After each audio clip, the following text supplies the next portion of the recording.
If you're familiar with the Greek fates, I would like to introduce you to their Norse counterpart. These were three women that were feared by men and gods alike. Their decision was absolute, and there was no way you could change what they had decided, no matter how much you might plead or beg. They were never supposedly worshipped, but they were held in high regard. These three women are known as the Nornir, or the Norns, and they are the spinning goddesses of Norse mythology to whom all fate was dependent upon. They are the keepers of information past, present, and future. And they are known as Erd, the oldest, Verdandi, the middle, and Skuld is the youngest. And these three women, or beings, perhaps is a better way to say it, lived at the very bottom of Yggdrasil. They dwell within the roots of the tree in a lovely home, protecting the Well of Erd, or the Well of Fate.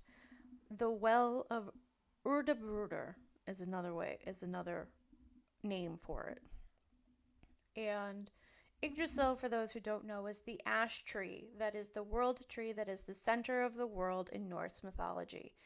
In its branches, the 9 realms are nestled safely within this tree, and there are bridges that connect them.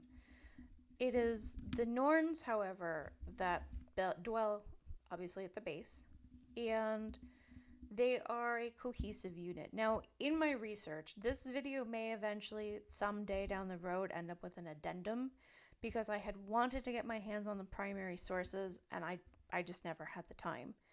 But in the research I found, it said that while we are familiar with the 3 Norns that are the most popular, Erd, Verdandi, and Skuld, there were supposedly many Norns, and they came from all races. They came from the race of the gods, the race of the Jotun, or the frost giants, as well as dwarves. They were thought to be the daughters of Dvalin. So, as well as elves, there were also elvish maidens. Some were thought to be benevolent, some were thought to be a bit spiteful and cruel and punish mankind.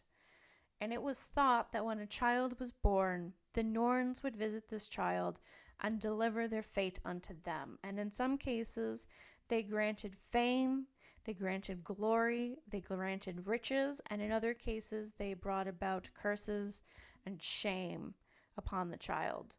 And the thing was is that it was believed that you could not change your stars. You could not change your fate.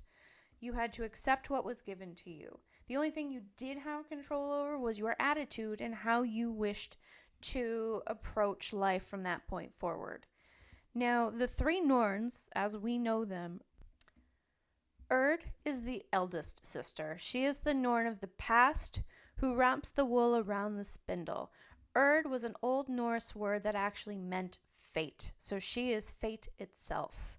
Verdandi, or Verdani in Old Norse, translates to being or what is presently coming into being. She is the Norn of the present, and she spins the wool. Skuld was the youngest of them, and she is the one that cuts the thread of life. Her name was the same in Old Norse and as we know it today.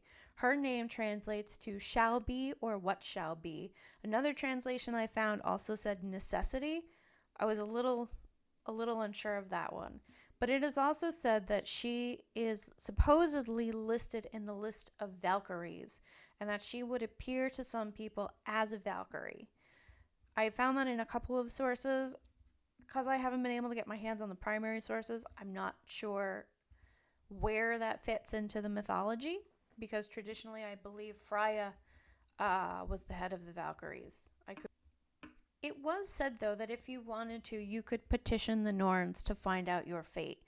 It was thought that some people maybe did this to try and change their fate, try to take the opportunity to change what lay before them. Others did it perhaps to prepare for what was coming. They are also represented by the runes. Now, if you're familiar with Norse mythology, Odin goes to the well of Erd, sacrifices one of his eyes, and goes up into the tree Yggdrasil to hang upside down, which is where we also get the image of the hanging man in tarot. That's Odin, who is waiting for information to come to him. And he goes to the Norns, who are the keepers of all knowledge. And it is from them and from drinking from the well that he receives the information on the runes. And the rune that is used to represent the Norns is Nathuz. Now, some people also consider the fact that, especially present day rune reading, the runes in some respects, the 3-card spread also represents the Norns. So you can do a 3 rune reading. And the first one represents the past, Erd. The second represents the present, Verdandi. And the third is what will yet to be, which is Skuld. There are also, I think, 5 rune spreads that you can do as well, but specifically the 3 rune spread can also be used to echo the Norns. And the poems that specifically mention the Norns, I believe they're in the Prose Edda, but I did find a couple of examples. There is a Norse poem, the Fafnismal, and the Volspa, or the Vol... Oh, no, I'm not going to find it. I think I spelled it wrong when I typed it out. The Volusup. Volusup? That? So according to the Volusup, which there is a term that is used to cut on wood, which some think may have referred to the Norns, who would sometimes cast lots, and they can be depicted casting runes or casting lots, weaving thread, or carving runes into wood. Another thought for this was that in Norway, it was customary to carve notches into the walls or into the beams of a home in order to keep track of time, how many days had passed. So it could be theoretically that this was a way of keeping track of a person's life, how many months and days that they were alive for before they passed. That's another thought. There's a lot of overlapping information that came up. But as usual, I will have the links in the description for you and the couple books that I was able to use. The information will be there for you, and that's basically all I have. Thought I had more. I think I ended up running into a lot of repeating information at one point. But this is what I have for you, my friends.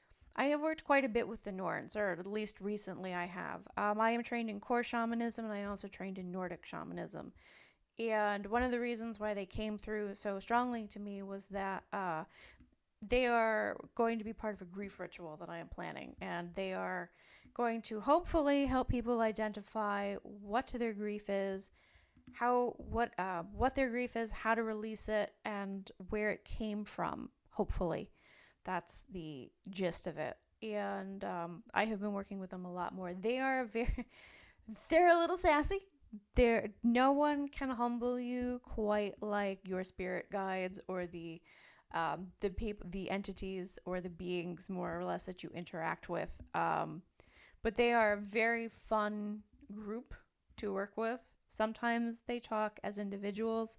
Sometimes they talk in one voice, depending on what's going on. But yeah, so that's all I have to say about that. I will see you all again soon. Take care, and I wish you the very best. Bye.